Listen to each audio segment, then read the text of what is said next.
प्रभु की जो विशेष लीला है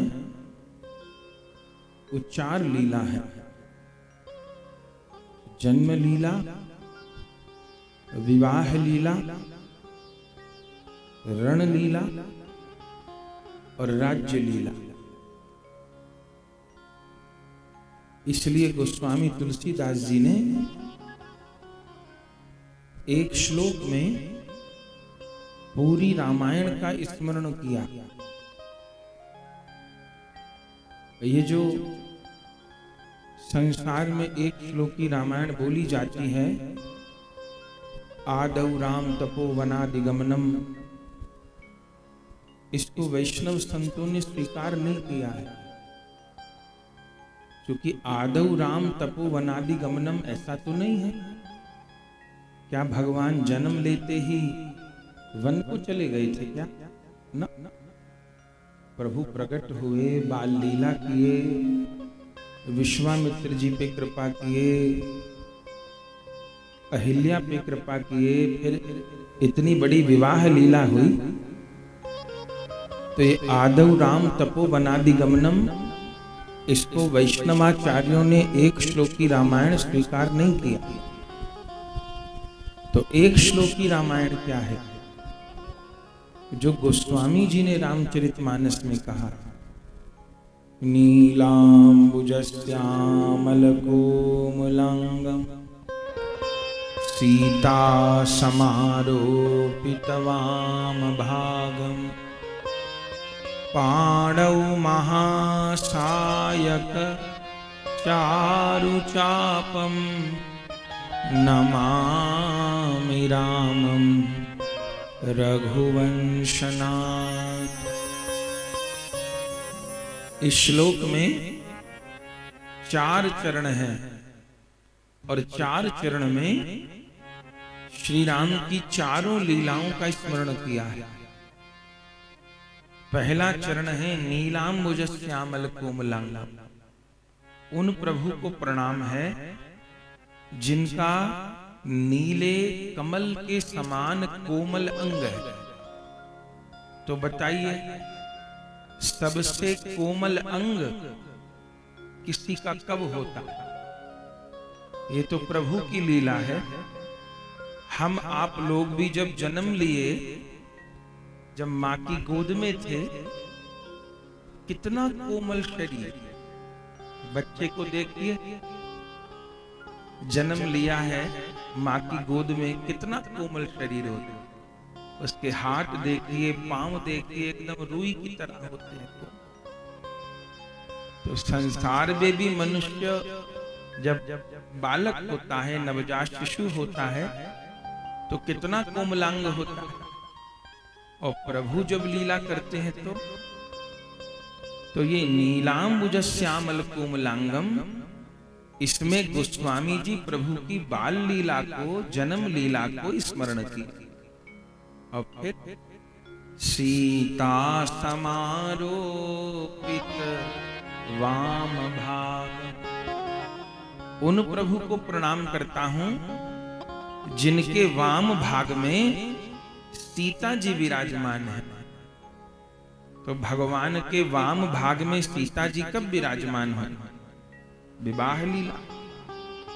तो दूसरे चरण में गोस्वामी जी ने विवाह लीला को स्मरण किया। और फिर पाणौ महासायक चारुचाप, महाधनुष को, महाबाण को भगवान कब धारण किए? जब वंश सहित रावण का उद्धार किया। तो ये पाणौ महासायक चारुचापम, इसमें भगवान की संपूर्ण रण लीला। और नमामि रामं रघुवंशनाथ, उन प्रभु को प्रणाम है जो रघुवंश के नाथ हैं। तो श्री राम रघुवंश के नाथ कब हुए? जब भगवान का राज्य तिलक। तो ये जो श्लोक है गोस्वामी तुलसीदास जी का, ये एक श्लोकी रामायण है, क्योंकि इसमें प्रभु की चारों जो मुख्य लीलाएं हैं उनको स्मरण किया।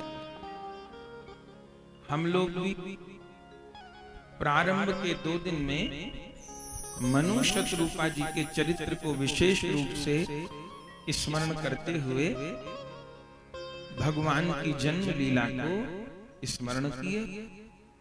अब सीता समारोपित वाम भाग, जन्म लीला में मनु शतरूपा जी सबसे बड़े भक्त हैं और विवाह लीला में श्री जानकी जी से बड़ा तो कोई भक्त नहीं। वो तो भक्ति मार्ग की आचार्य हैं, वो तो साक्षात प्रेमा भक्ति का स्वरूप है। और एक बात और कि स्वयं श्री राम पैदल चलकर मिथिला पहुंचे हैं। विवाह लीला है, इसके मूल केंद्र में तो श्री जानकी जी हैं और जानकी जी साक्षात प्रेमा भक्ति हैं। इनके बिना तो जीव की शरणागति होती ही नहीं।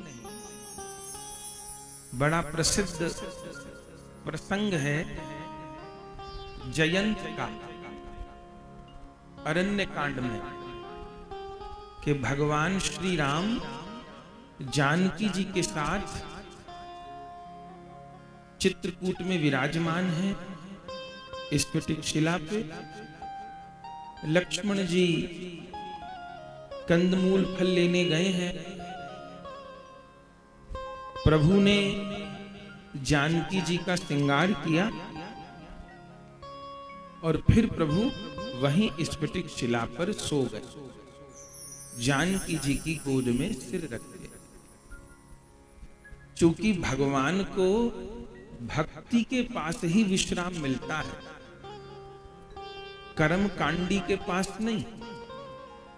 कर्म कांडी तो हर कर्म करके उसका फल चाहता है,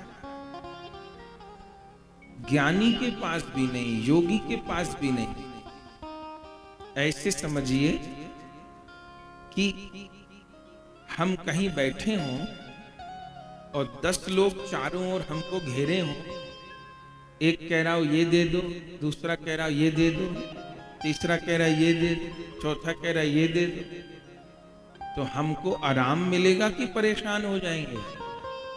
अरे भैया, कोई कह रहा कपड़ा दे दो, कोई कह रहा भोजन दे दो, कोई कह रहा पानी दे दो, कोई कह रहा पैसा दे दो, तो परेशान हो जाएंगे। हम कब आराम पाते हैं? जब हमसे कोई कुछ नहीं कह रहा, हमसे कोई कुछ नहीं मांग रहा, हमसे कोई कुछ करने के लिए नहीं कह रहा, तब हम विश्राम पाते।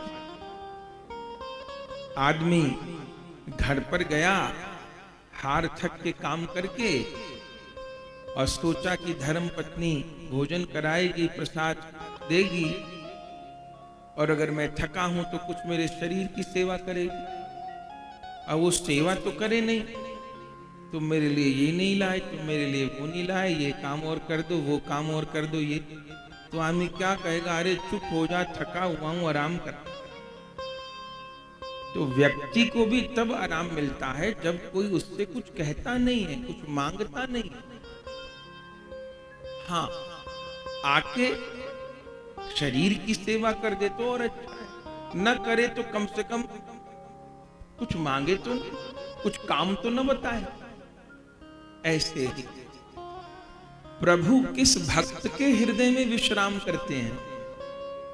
उसके हृदय में नहीं जो हर समय लिस्ट लेके घूमता रहता है, ये कर दो और ये कर दो और वो कर दो और वो कर दो और वो कर दो। ना ना, जाहि न चाहिए कबहु कछु, तुम सन सहज स्नेह, बसहु निरंतर तासु उर, सो राउर निज गेह। गोस्वामी जी कहते हैं, ठाकुर जी आप कहां रहते हो? बोले, जाहि न चाहिए कबहु कछु, तुम सन सहज स्नेह, जिसको तुमसे कुछ नहीं चाहिए, जो तुमसे प्रेम करते हैं, अरे बसहु निरंतर तासूर सो राउर निज के, आप उसके हृदय में निरंतर विराजते हो। तो गोविंद की विश्राम स्थली भक्त का हृदय है। कैसे भक्त का हृदय? जो प्रभु को चाहता है, प्रभु से नहीं चाहता। तो श्री राम जानकी जी की गोद में सिर रख करके सो गए। या तो वो कौशल्या जी की गोद में सिर रख के सोए, उनका मातृभाव है, या प्रभु चित्रकूट में विश्राम किए तो जानकी जी की गोद में सिर रख के सोए। उसी समय इंद्र का पुत्र जयंत आ गया। और बहुत विचित्र है, ये है तो देवता, इंद्र का बेटा, लेकिन कौवा बना घूमता है। माने देवता की देह मिली है और कागा बना घूमता। क्यों? इसको सब में दोष देखने की प्रवृत्ति, दोष देखने की प्रवृत्ति है। ये जो संसार है ये गुण दोषमय है। न तो कोई पूरी तरह से गुणवान है और न कोई पूरी तरह से दोषी है। बुरे से बुरे व्यक्ति में भी गुण है और अच्छे से अच्छे व्यक्ति में भी कोई ना कोई दोष हो सकता है। बात यह है कि हम गुणग्राही हैं कि हम अवगुण ग्राही हैं। हम ग्रहण क्या करते हैं? यदि हमने अवगुण ग्रहण करने की प्रवृत्ति बना ली है तो अपने को सब जगह से अवगुण ही मिलने वाले। और यदि गुण ग्रहण करने की प्रवृत्ति बना ली है तो फिर गुणों का विकास हो। ये कागा बन के आया और भगवान सीताराम की लीला को देख रहा था। अब ये भक्त तो है नहीं, तो प्रभु सीताराम की लीला को देख के मन में प्रेम आना चाहिए। प्रेम ना आके दोष बुद्धि आ। और क्या सोचता है, ये कैसे भगवान जो सीता जी का श्रृंगार कर रहे हैं, एकांत में बैठ करके प्रेम भरी बातें कर रहे हैं, ये कैसे भगवान? इसको कहते हैं गलत तत्व ज्ञान। इसलिए कंसेप्ट हमेशा क्लियर हो। जो भक्ति मार्ग की मूलभूत अवधारणाएं हैं वो सदैव स्पष्ट हो। अगर माथे में भक्ति मार्ग की किसी भी बात को लेके कंफ्यूजन चला जाएगा तो वो नुकसानदेह। ये जानता तो है नहीं प्रभु को, उनकी महिमा को, और जानता इसलिए नहीं है क्योंकि इसने कभी सत्संग ही नहीं किया।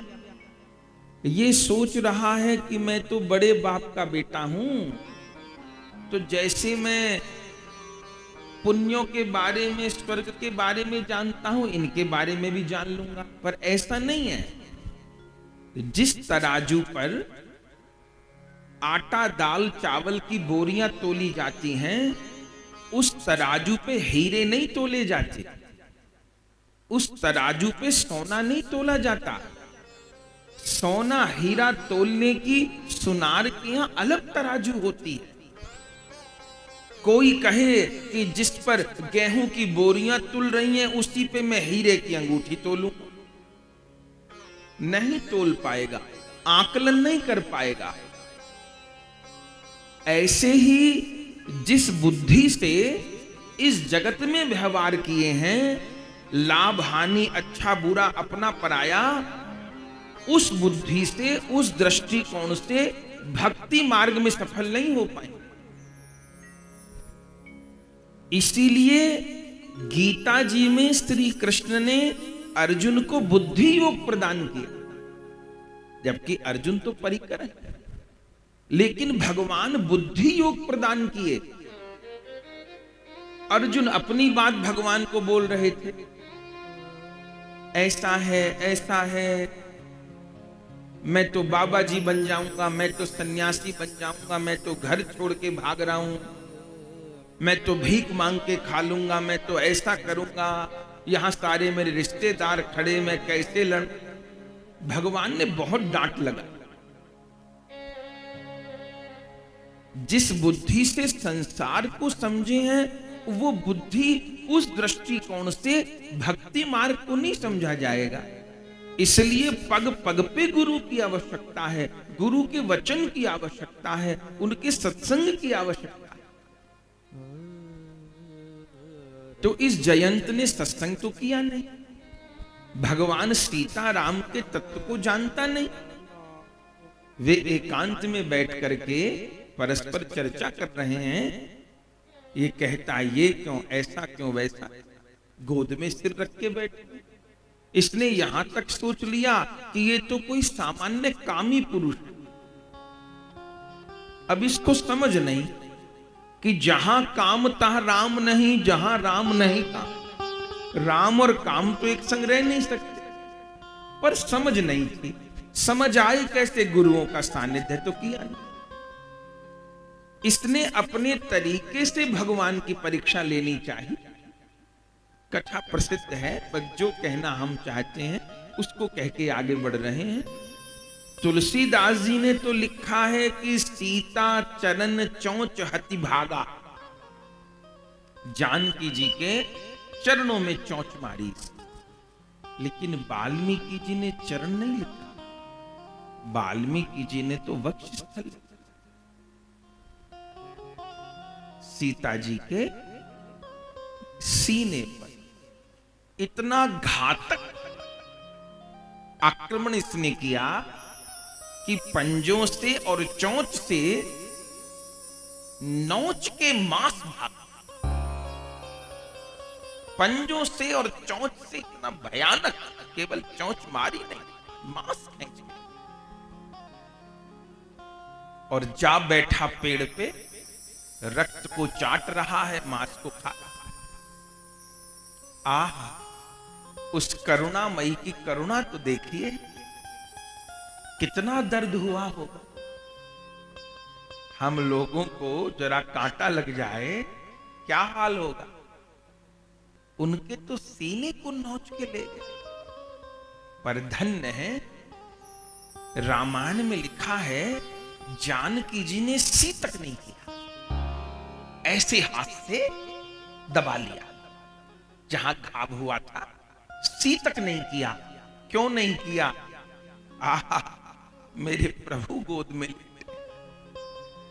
यदि थोड़ी भी कुछ हलचल होगी, प्रभु की नींद खुल जाए, मेरे ठाकुर के आराम में बाधा हो जाए। ये है भक्ति का स्वरूप। ओ जानकी जी तो साक्षात प्रेमा भक्ति है ना। जाहि न चाहिए कबहु कछु, तुम सन सहज स्नेह, तो बसहु निरंतर तासु उर, सो राउर निज गेह। ठाकुर तुम्हारा रहने का स्थान ही वही है। जो भक्त तुमसे कुछ नहीं चाहता, तुमको चाहता है। और तुमको चाहने के बाद फिर कुछ चाहना बाकी रह जाता है? कोई अभाव बाकी रह जाता है क्या? नहीं रह। तो अपने हाथ से सीने को दबा लिया और सी तक नहीं की। लेकिन हाथ से दबा तो लिया, लेकिन वो रक्त की धारा तो बह गई। वो तो कैसे रुकती?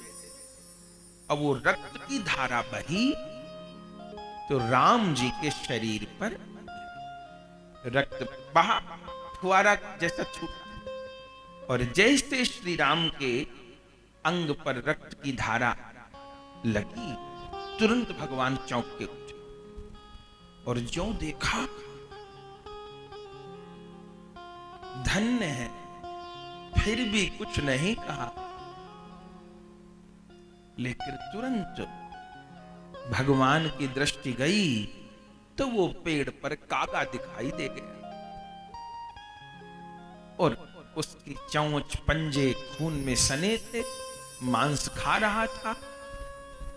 फिर बड़ी प्रसिद्ध घटना है, प्रभु तो लेटे थे, उसी समय कुशा का तिनका, एक कुशा को मोड़ के धनुष बनाया और एक कुशा का बाण बनाया और बस वहीं से सीधा छोड़।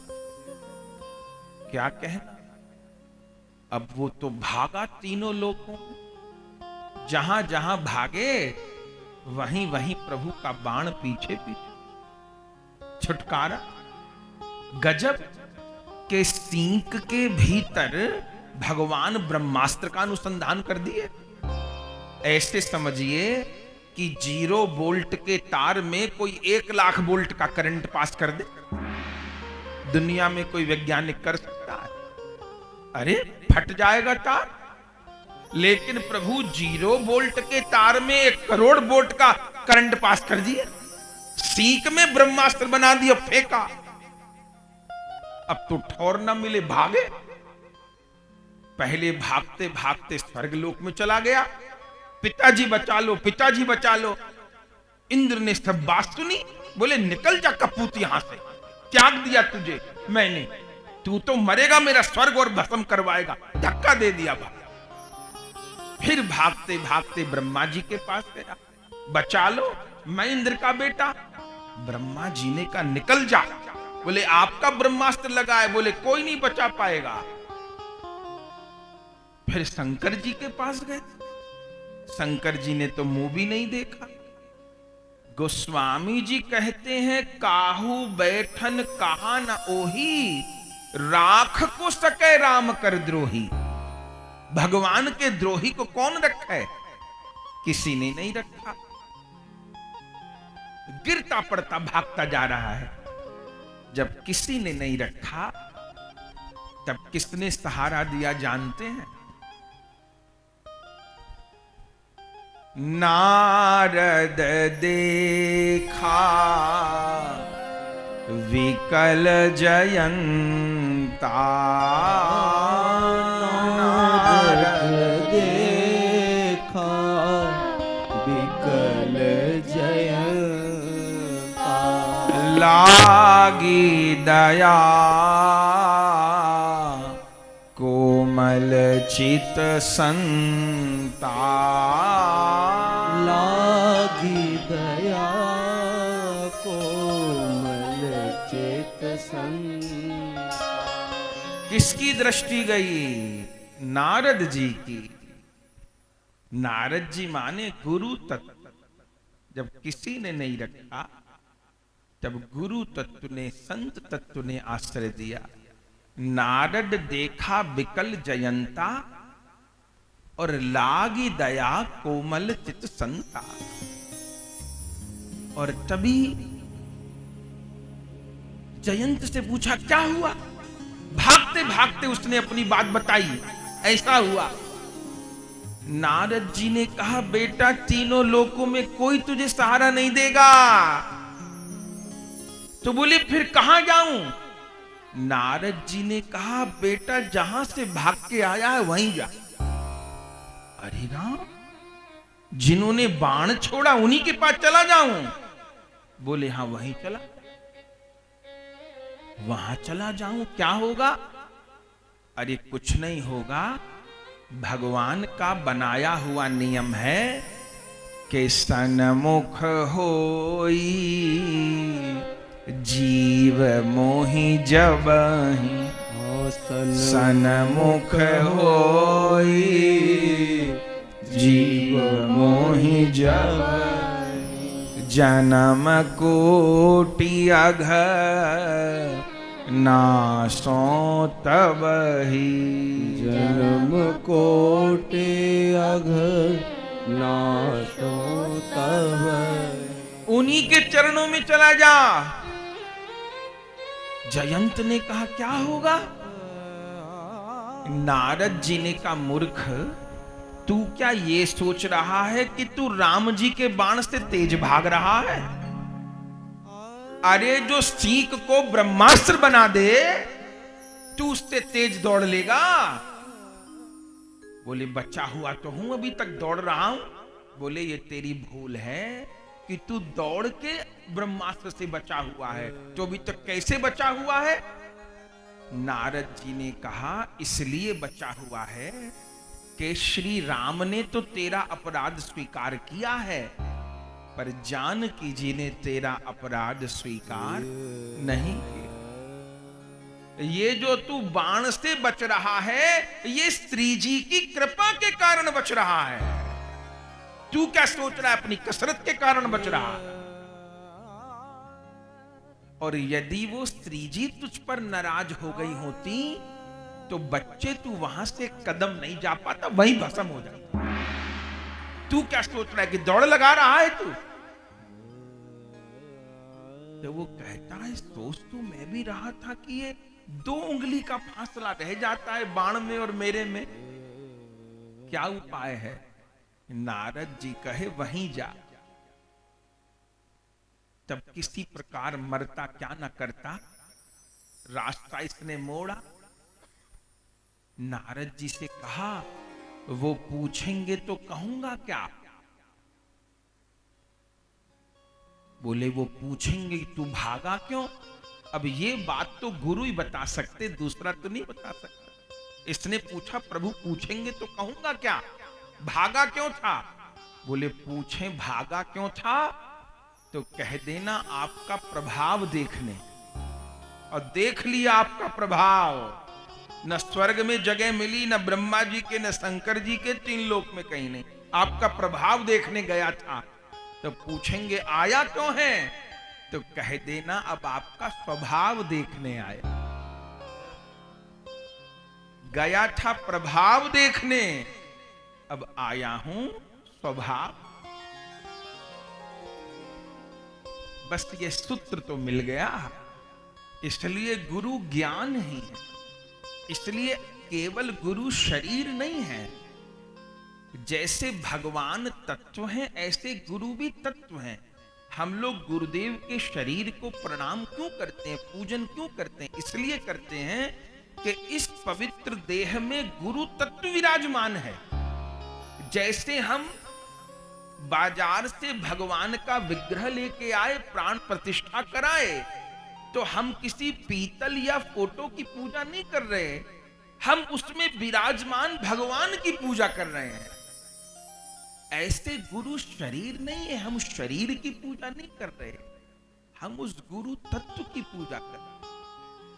वो गुरु तत्व है, वो गुरु शब्द है, वो गुरु ज्ञान है, वो गुरु विवेक है, वो गुरु समाधान है। यही भक्त तत्व है, यही गुरु तत्व है। जयंत लौट के आया और जैसे नारद जी ने पाठ पढ़ाया था कि चरण में गिर जाना, अब ये प्रणाम करने तो लगा पर जिंदगी में कभी प्रणाम किया ही नहीं था इसने, तो इसे ये भी नहीं पता था कि प्रणाम कैसे होता है। तो प्रणाम करें तो जिसको करें उसकी तरफ सिर करें, पीछे पैर करें। इसने पैर प्रभु की तरफ कर दिए, सिर पीछे कर दिए। कैसे प्रणाम किया? पैर ही प्रभु की तरफ कर दिए, उल्टा पड़ गया। लेकिन उल्टा सीधा जैसा भी पड़ा, बस जैसे चरण में आया तो ब्रह्मास्त्र दूर रुक गया। ये ब्रह्मास्त्र क्या है? जीव का कर्म ही उसके पीछे बाण बन के लगा। हम आप जीव जो भी कर्म इस जन्म में अथवा पूर्व जन्म में किए हैं, वे कर्म ही जीव के पीछे बाण बन के लगे हैं। जहां जाइए वहीं पहुंचेगा बाण। कर्म पीछा नहीं छोड़ता। कब पीछा छोड़ता है? जब जीव भगवान के शरणागत हो जाता। अब ब्रह्मास्त्र खड़ा हो गया, आया नहीं, ये उल्टा पड़ गया। और जैसे इसको उल्टे प्रणाम करते देखा, श्री राम ने पूछा यहां कैसे आया? तो नारद जी ने जो पाठ पढ़ा दिया था वो उसने बोल दिया। गया था आपका प्रभाव देखने, किसी ने बैठने को नहीं कहा। अब आया हूं आपका स्वभाव देखने। श्री राम जी ने कहा कितनी ज्ञान की बात बता ले, अब बचेगा नहीं, अब छूटेगा नहीं, अब मारूंगा तुझे। आहा, उसी समय सीता जी बोल पड़े, क्षमा कर, क्षमा। राम जी ने कहा देवी मुझे चोट मारी होती तो क्षमा कर देता, तुम्हें चोट मारी है। तो जानकी जी ने क्या कहा जानते हैं? जानकी जी ने कहा प्रभु ये सारे जगत के जीव मेरे ही तो बालक हैं। आप जगत पिता हो, मैं जगत माता हूं, ये सब जीव मेरी संतान है। और छोटा बालक होता है ना, मां से जन्म लेता है, मां दूध पिलाती है, तो छोटे बच्चे को ज्ञान तो होता नहीं। कई बार जिस स्थान से बच्चा दूध पी रहा है, उसको पोषण मिल रहा है, वहीं बच्चा दांत भी मार देता है। मां के सीने पे दांत भी मार देता है, नखून भी मार देता है। तो क्या मां बच्चे को फेंक देती है कि मैं दूध पिला रही हूं, मुझे ही दांत मार रहा है? अरे कोई बात नहीं। जानकी जी ने कहा प्रभु मां के हृदय पर बच्चा चोट कर देता है, दूध पीते पीते दांत भी मार देता है, तब भी मां त्यागती नहीं है। कोई बात नहीं, मैंने क्षमा किया। आह, श्री राम तो देखते रह गए, बोले जानकी ये कृपा वाले रास्ते पे तो तुम बहुत आगे हो, मैं तो बहुत पीछे हूं, मैं तो इसको बिल्कुल क्षमा नहीं करता। जानकी जी ने कहा कर दो क्षमा। तो भगवान उसको क्षमा कर दिया, फिर उसको एक दृष्टि प्रदान कर दी। वो पूरी कथा को नहीं कह रहे। समझने की बात यह है कि जानकी जी वो कृपा तत्व है, वो भक्ति तत्व है, जो जीव का प्रभु के प्रति समर्पण कराती हैं।